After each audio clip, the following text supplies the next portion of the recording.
Hello friends, સ્વાગત છે તમારું માકા સ્વાદમાં। આજે હું તમારા માટે એકદમ ચટાકેદાર રીંગણ બટાકાના શાકની રેસીપી લઈને આવી છું। રેસીપી પસંદ પડે તો ચેનલને સબસ્ક્રાઈબ કરવાનું બિલકુલ ભૂલતા નહીં અને બાજુમાં રહેલા બેલ આઇકનને પણ જરૂરથી પ્રેસ કરજો, જેથી તમને મારા નવા વિડીયોની નોટિફિકેશન મળતી રહે। તો ચાલો શરૂ કરીએ આજની મજેદાર રેસીપી।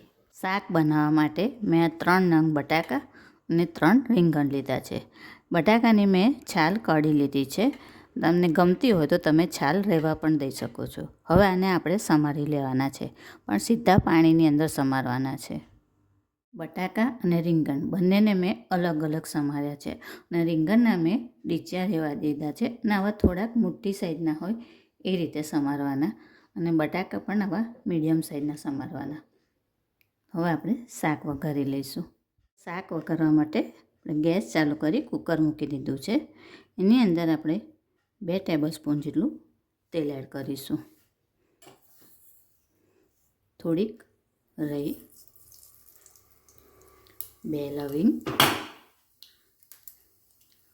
1 મરચું તોડીને,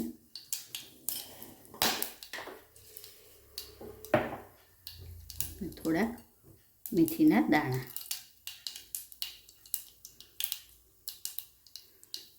રાઈ આપણી તતડી ગઈ છે તો એની અંદર આપણે આ સમારેલા બટાકા એડ કરી દઈશું।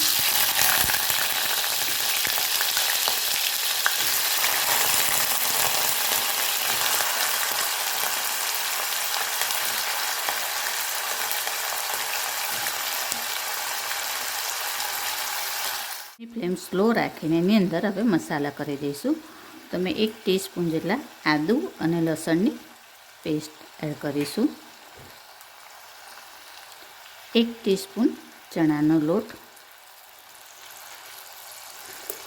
1/8 ટીસ્પૂન જેટલી હિંગ એડ કરીશું, 1 ટીસ્પૂન લાલ મરચું, અડધી ટીસ્પૂન હળદર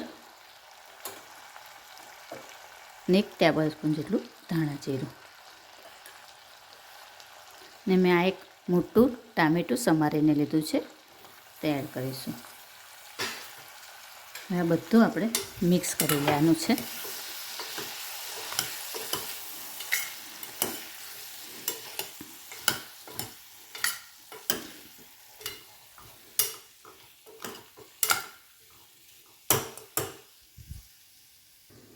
અને ટામેટાં જલ્દી ચડી જાય એના માટે આપણે સ્વાદ મુજબ મીઠું પણ એડ કરી દઈશું અને ફરીથી એકવાર મિક્સ કરી લઈએ।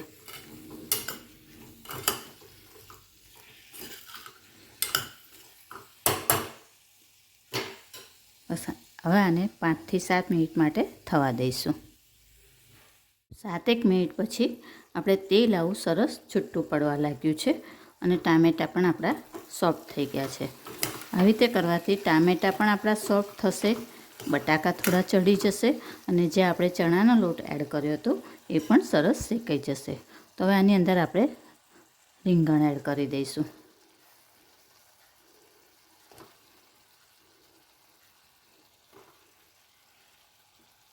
અને 1 ગ્લાસ પાણી।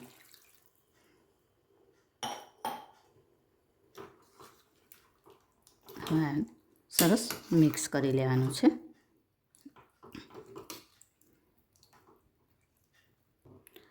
1 ટીસ્પૂન જેટલો ગોળ એડ કરીશું અને ફરીથી એક વખત મિક્સ કરી લઈશું।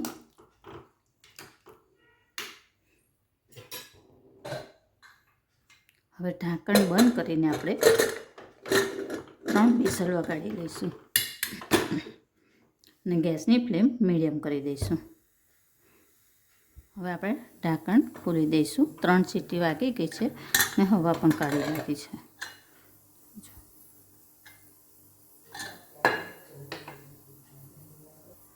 આપણે બટાકું જોઈ લેવાનું છે, સરસ બફાઈ ગયું હશે, જો છે ને।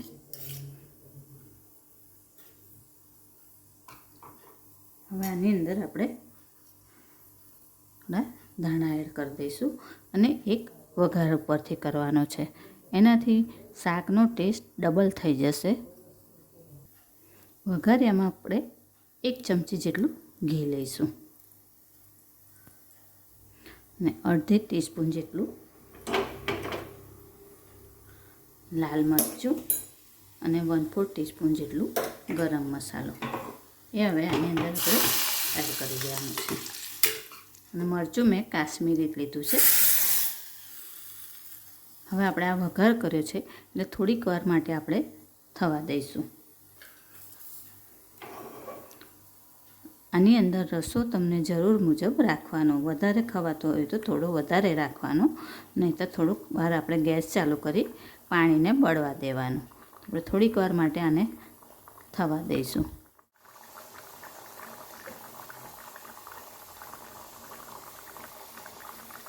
આપણું થઈ ગયું છે તો આપણે એને સર્વ કરી લઈશું.